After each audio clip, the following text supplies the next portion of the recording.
Hello and welcome to today's message. I pray that this is encouraging to you. And if you have been thinking about how do you move past tough seasons, or if you've been in a moment where it feels like nothing is going as quickly as you expected or the way that you expected, then this message I believe is going to be an encouragement to you because it encouraged me so much. So if you want to read along, I'll be reading from Hebrews 11. So you can go grab that Hebrews 11. And when we get back, we're going to jump straight into today's message. So I'll see you in just a second.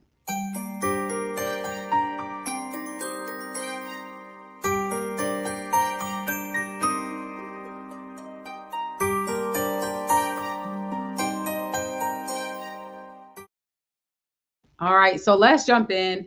I just want to encourage you today with this message. It's actually a dream that I had a few days ago. And in the dream, I was telling this message to someone else, and I woke up and I still remembered it clearly. And so it's just been something I've been thinking about throughout the week. So basically, in the dream, I was speaking to someone, and I don't even remember who the person was. But basically, I was telling them that whatever it was that they were expecting, whatever it was that they were standing on, all the things they were believing God for, were they acting in a way that they really expected it? And when I woke up, it really was just an encouragement to me because I think about how easy it is for us to get into that place of complaining, to get into a place of uncertainty, to get into a place of fear when you're not sure how things are going to work out. However, when it's something that you're expecting, when it's something that you truly believe is going to happen, it's so easy to just operate in a different way. And I talk about this a lot. I've used the example of one time I shared, and many of you may be able to relate to this. When I was growing up and we used to go on field trips, if you knew a field trip was coming, it was one of the most exciting times, like picking out what you were going to take for lunch, getting ready. You knew you didn't have to be in class for that day. And so the expectation was so high that probably like days before the field trip, it was just excitement. Like you carried yourself differently. I know I would carry myself in a whole different way. Like nothing could get on my nerves in class because I knew I didn't have to go to that class soon on the day of the field trip. And I think about that with so many other areas of our life, like where you may be feeling stuck in any area, whether it's a relationship that you're waiting on, or financial increase, or just growth in your spiritual walk. Maybe you feel like you keep falling short. But if you knew that God was able to come in and take care of whatever it is that you're dealing with, if you knew that his strength was made perfect in your weakness, how would you show up on a day-to-day basis? Would you be walking in anxiety and fear, or would you have peace? Would you have a posture of repentance in areas that you fall short? Would you have a posture of just trusting that God would bring things together and that would change the approach? So there's a few other things that I think about, but I first want to go to Hebrews 11, which is a verse that came to mind for me. Hebrews 11:1, and it says, I'll actually read 1 through 2.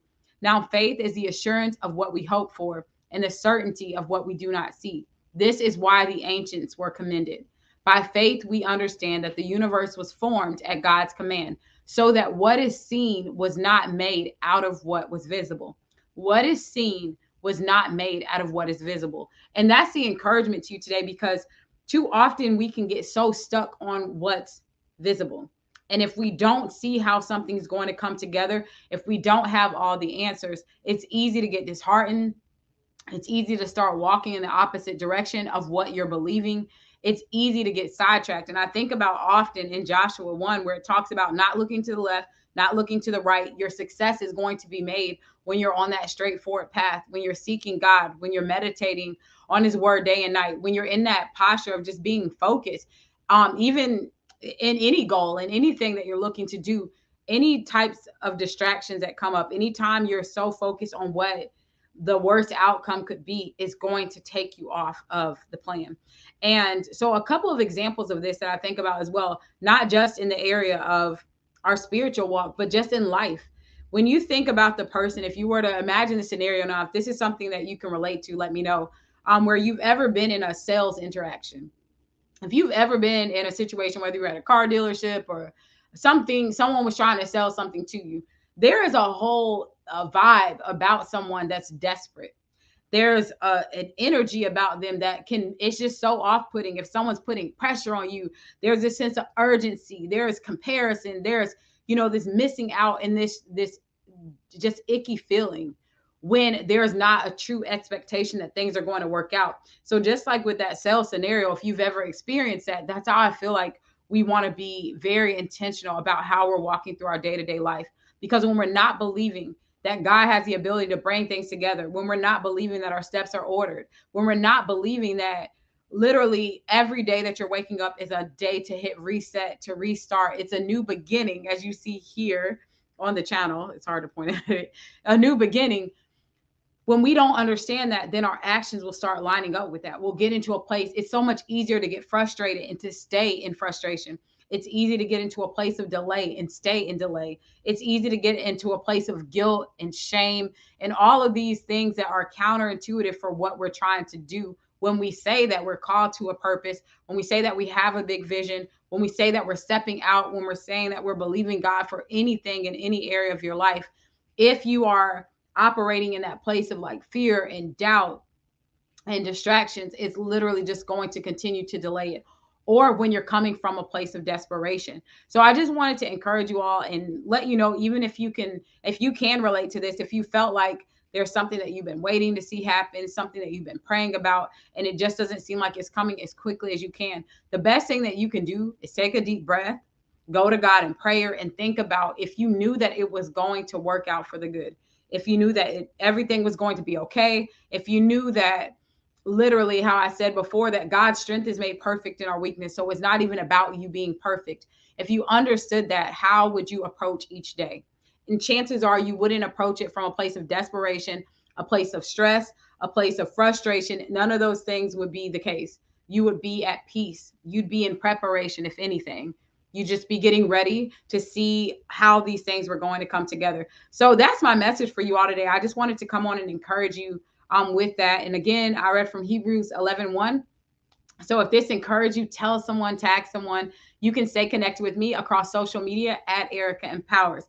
Also, if you are not subscribed to me, if you're not connected, I am getting ready to launch live events again, which I'm so excited about, with the Amplify Her movement. And Amplify Her is all about helping you turn your message into a movement. I work with powerhouse women around the world who know that they have a vision, who know that they've been called to a purpose, and they're ready to step out. And sometimes we just need the accountability, the tools to really help us do that. And so my specialty in this arena is in media and marketing, and helping you to get your message clear, to stop chasing people, to stop feeling like you have to sell your soul in order to grow your business or grow your vision, grow your social media reach, whatever it is that you're looking to see growth in.